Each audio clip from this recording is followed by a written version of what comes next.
the person with the bastoncello, the scholar, is left foot forward, and the player, for some reason we will look into in a minute, appears to be reaching for the knee with both hands. Right, like you're going to pull my leg, or maybe you're doing shoot fighting, for example.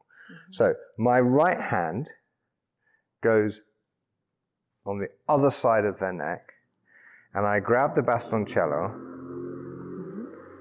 and I squeeze. Oh, yeah. And horrible, horrible, horrible things happen.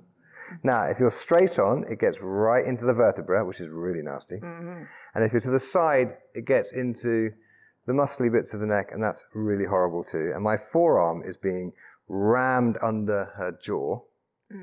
It's horrible, isn't it? Yeah.